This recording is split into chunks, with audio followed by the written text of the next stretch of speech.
Listen, what happened under the last administration by having that open border, it allowed the cartels to get rich, to grow, to become, they had unfettered access, and their ability to make money was compounded over and over and over again. They could do whatever they want with the human trafficking and drug trafficking. So they are extremely, extremely wealthy and strong and sophisticated in the technology we see them using against us, and their ability to operate in cyberspace as well, and then with how they're using drones to bring drugs over the border now, and tunnels that are almost like pipelines where they're not even large enough to shoot people through, but they are enough to get drugs through. So we have all kinds of new challenges, and that's why President Trump is undertaking going after the cartels by addressing it from the Western Hemisphere.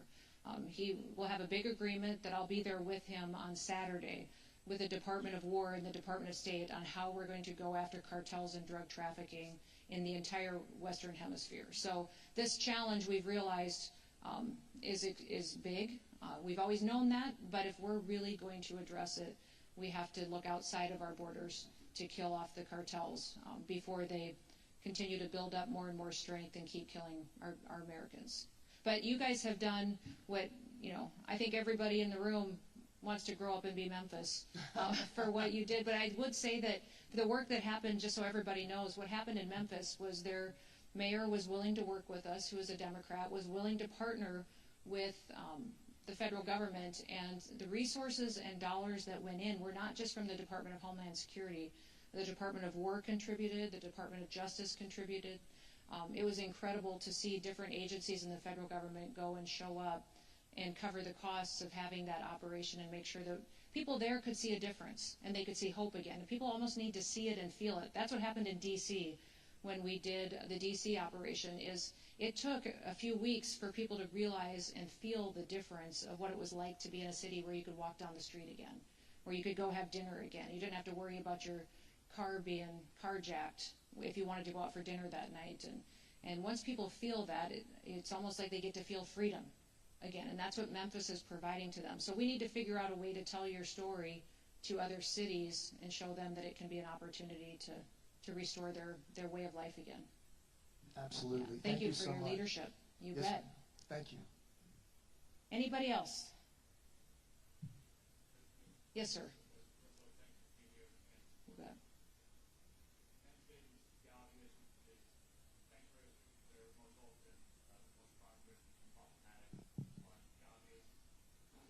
But the obvious difficulties and implications of having the sanctuary city laws and the states not supporting the feds and things like that.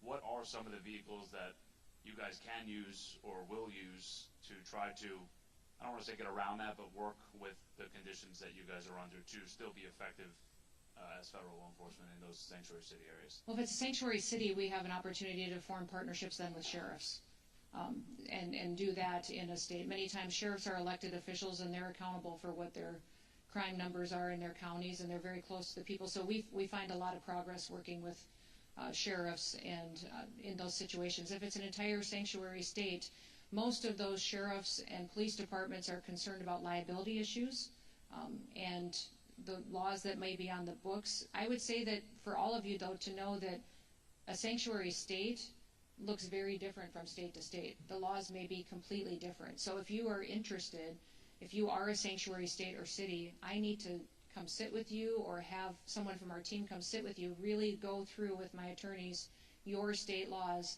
and see how we could still work together and not have you live in fear of being punished or being held criminally liable for not abiding by those sanctuary laws. We can challenge them, and the federal government and Department of Justice is going to be challenging sanctuary states and laws. In fact, today in the House Judiciary Committee, they're marking up a bill in Congress that would ban sanctuary cities and states, that would use the supremacy clause.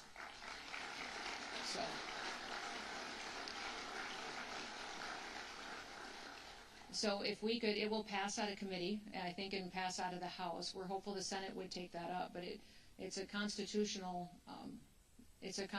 compliant piece of legislation that would fundamentally change the way that we do public safety across the country. So if that can happen in the meantime, we figure out how we can work together to do notification of individuals that may be released or individuals that we could partner with you to get them out of your community.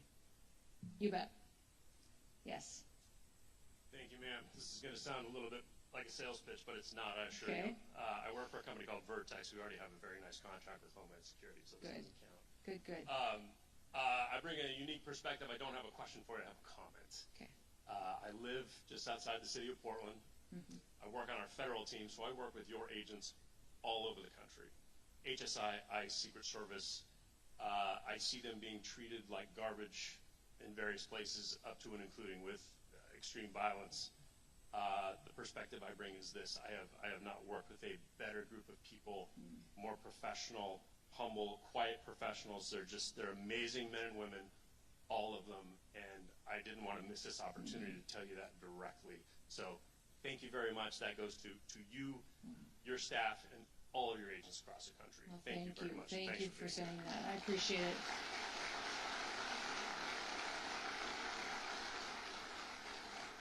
I will let them know that you said that. That means a lot to them. They face some challenging times. They have a lot of good days too, but they're just trying to do the right thing and make sure that we're doing the job and upholding the oath that everybody took when they signed up for law enforcement. So, well, thank you, everybody.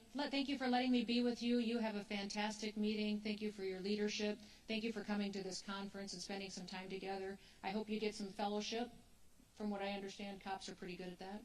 So you have fun. I'm sorry I can't stick around for it, but God bless you. And may God continue to bless our great country. Have a good day.